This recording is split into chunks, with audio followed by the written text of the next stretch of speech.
Hello po sa inyong lahat mga ka-crypto. Sa video po na ito ay pag-uusapan po natin si Bitcoin at ang bagong political support na natatanggap nito mula sa administrasyon ni Donald Trump.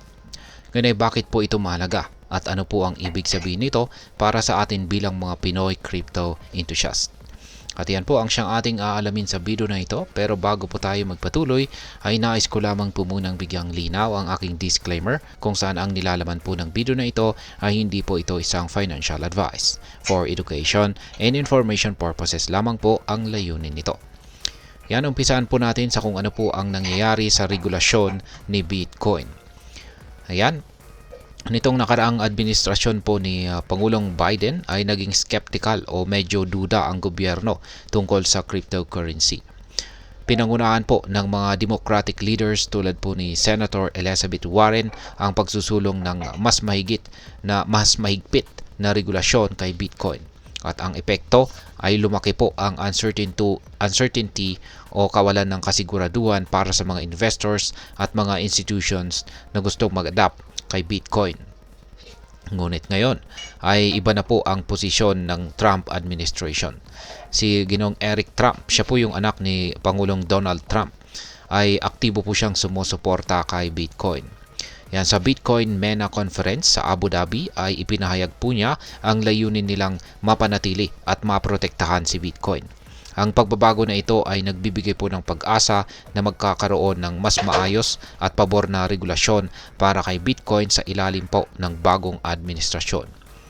Ngayon ay sino naman po si Ginoong Michael Saylor at ano naman po ang kanyang papel? Ayan. Ngayon naman ay kilalanin natin itong si Ginoong Michael Saylor. Siya naman po ang CEO ng MicroStrategy at isa po sa pinakamalaking institutional holders ni Bitcoin. Bukod dito ay kilala siya bilang isang long-time Bitcoin advocate.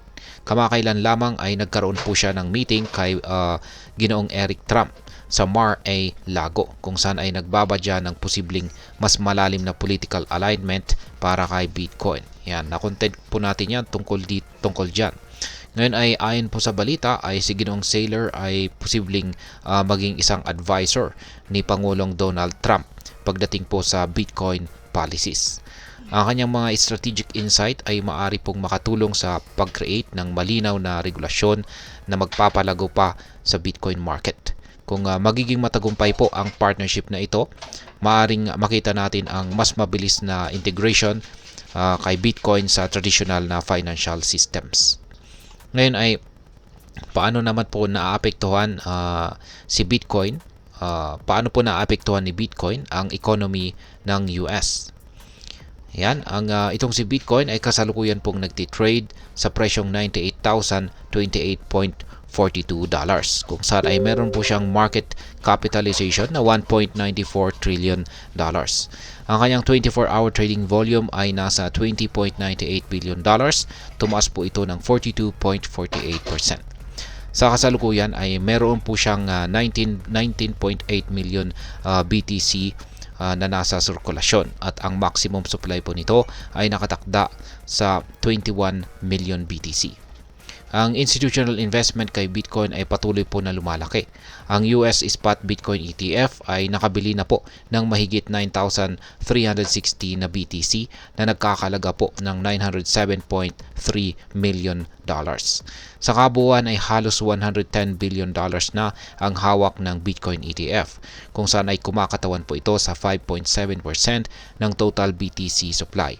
Ipinapakita po nito ang patuloy na pagtanggap ng malalaking institution kay Bitcoin bilang bahagi ng mainstream finance. Ngayon ay ano po ang posibleng mangyari sa presyo ni Bitcoin? Dahil po sa mga bagong regulasyon, institutional adoption at post-hybrid supply constraint, malaki po ang tsansa na maabot ni Bitcoin ang resistance level or psychological level na $100. Hindi po malayong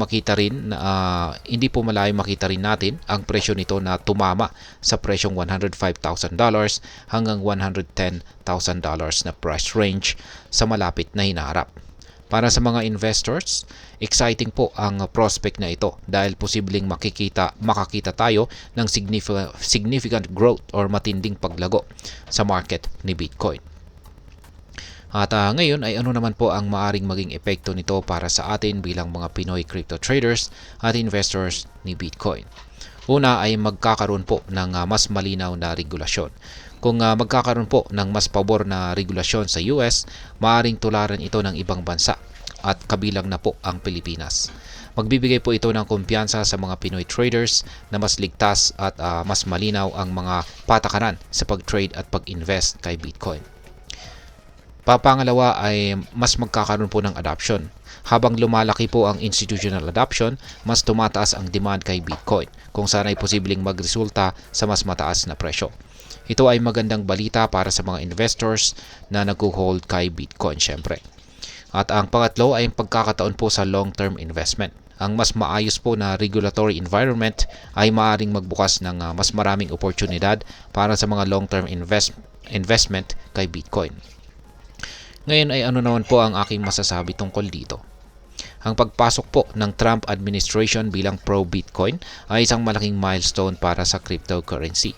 Hindi man natin masabi kung gaano kalaki ang magiging epekto nito sa hinaharap, malinaw na ang mas pabor na political landscape ay maaring magdulot ng mas malaking adoption sa paglago para kay Bitcoin.